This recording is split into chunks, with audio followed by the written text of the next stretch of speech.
ভর্তা এমন একটা জিনিস, সেটার স্বাদ যদি আপনি একবার খুঁজে পান তাহলে দেখবেন যে ভর্তা ছাড়া আর আপনার চলবেই না। আর আমার কাছে তো এই সিম্পল সিম্পল জিনিস দিয়ে ভর্তা বানানো এবং সুন্দর রেসিপিতে সুস্বাদু করে ভর্তার স্পেশাল এই ভর্তাটা খুবই পছন্দর। আর এই ভর্তাটা হচ্ছে ছোট কাঁকরোল ভর্তা, যেটা বাজারে ছোট ছোট কাঁকরোল পাওয়া যায়।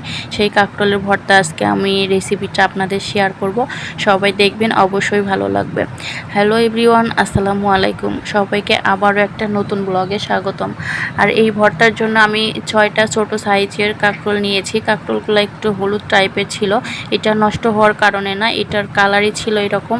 আমি এখানে বোটা কেটে নিয়েছি, ছিলিনি, যেহেতু ভর্তা করব এটা আমার খোসা ছাড়ানোর প্রয়োজন মনে করিনি। এখানে কাঁকরোলগুলো এরকম চিকন চিকন করে কেটে নিয়েছি। আর কাঁকরোলটা খুবই কচি ছিল, যদি কাঁকরোলের বিচিটা অনেক শক্ত হয়ে যায় তাহলে আপনারা বিচিটা ফেলে দিতে পারেন। আর আমার এখানে বিচিটা একদমই কচি, এজন্য আমি ফেলিনি। এই তো দেখেন বিচিটা একদম চাপ দিলে ছিঁড়ে যাচ্ছে, তাহলে বুঝতেই পারছেন কীরকম কচি। এরকম করে কেটে ধুয়ে নিয়েছি। আর এইবার চুলায় চলে যাচ্ছি। চুলায় একটা প্যানের ভিতর 3 টেবিল চামচ পরিমাণ আমি তেল দিয়ে দিলাম। আর এর ভিতরে দিয়ে দিলাম সেই কেটে রাখা কাঁকরোল। আর কাঁকরোলটাকে এখন একটু ভালোভাবে তেলের সাথে নেড়ে চেড়ে নিয়ে ঢাকনা দিয়ে দিব। 8 থেকে 10 মিনিটের মতো আমি এটাকে অল্প আঁচে সিদ্ধ করে নিব, যেন এটা সিদ্ধ হয়ে যায়। এরপর একটু চুলার আঁচটা আবার বাড়িয়ে দিব, দিয়ে এটাকে ভেজে নিব। এই তো কি সুন্দর দেখেন সিদ্ধ হয়ে এসেছে। আমি একটা চামচ দিয়ে আপনাদের দেখিয়ে দিচ্ছি, চাপ দেওয়ার সাথে সাথে এটা কিন্তু ছিঁড়ে যাচ্ছে। এই তো আমার ভাজাটা হয়ে গিয়েছে, আমি এখন এটাকে নামিয়ে নিব। আর যখন ভাজাটা হয়ে যাবে তখন এর কালারটা দেখবেন যে একটু ব্রাউন কালার হয়ে এসেছে। এরপর পেঁয়াজ, মরিচ আর সাথে কয়েক টুকরা রসুন দিয়েছি। রসুনটা আপনারা না চাইলেও এখানে নাও দিতে পারেন, কিন্তু আমার কাছে রসুনের ফ্লেভারটা সবসময় ভালো লাগে, সব ভর্তাটাই আমি ব্যবহার করি।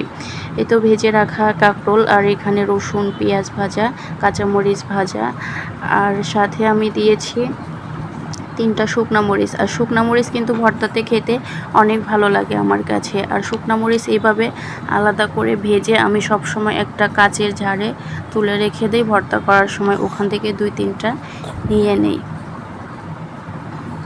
দিয়ে দিলাম পরিমাণ মতো লবণ। লবণটা আপনাদের পরিমাণ অনুযায়ী নিয়ে নেবেন। এখন আগে আমি কাঁচা মরিচগুলো ডলে নিলাম, এরপর নিয়ে নিচ্ছি শুকনা মরিচ ডলে। এরপর পেঁয়াজের ভিতর যে রসুন ছিল ওগুলো আমি খুঁজে খুঁজে আস্তে আস্তে ওগুলো চাপ দিয়ে দিয়ে একটু চটকে নিচ্ছি। আর পেঁয়াজটা এরকমই থাকবে, পেঁয়াজ আমি চটকানোর চেষ্টা করব না। এরপর সব কিছু একসাথে করে আমি মাখিয়ে নেব একটু।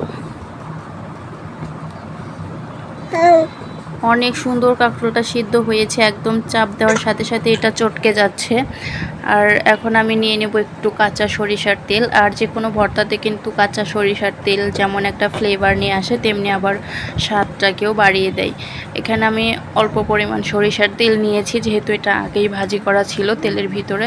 আর এখানে বেশি তেল দিব না, খুবই অল্প পরিমাণ তেল এর সাথে মিশিয়ে নেব।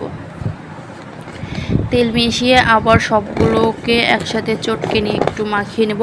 আমি একদম এখানে মিহিন মাখবো না, একটু গোটা গোটা থাকবে। আর একটু গোটা গোটা থাকতেই ভালো লাগে খেতে আমার কাছে। যে কোনো এক এক ভর্তার কিন্তু এক এক ধরনের আসলে স্টাইল। এই ভর্তাটা গোটা গোটা খেতেই আমার কাছে ভালো লাগে। এখানে আমি একটু ধনিয়ার কুচি দিয়েছি, যারা ধনিয়ার কুচি পছন্দ না করেন অ্যাভয়েড করবেন। যারা কখনো এই ভর্তা খাননি একবার প্লিজ ট্রাই করে দেখবেন যে কতটা মজাদার। একবার খেলে আশা করি বারবার আপনার খেতে মন চাইবে। আর আজকের ভিডিওটা আমার এই পর্যন্তই।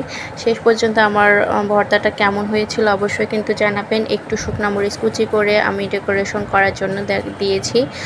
আর লাইক, কমেন্ট, শেয়ার করতে ভুলবেন না যদি ভিডিওটা একটু উপকারে আসে। সবাই ভালো থাকবেন, কথা হবে আবারও নেক্সট ব্লগে। আল্লাহ সবাইকে ভালো রাখুক। আজকের মতো এখানেই বিদায় নিচ্ছি। আসসালামু আলাইকুম, আল্লাহ হাফিজ।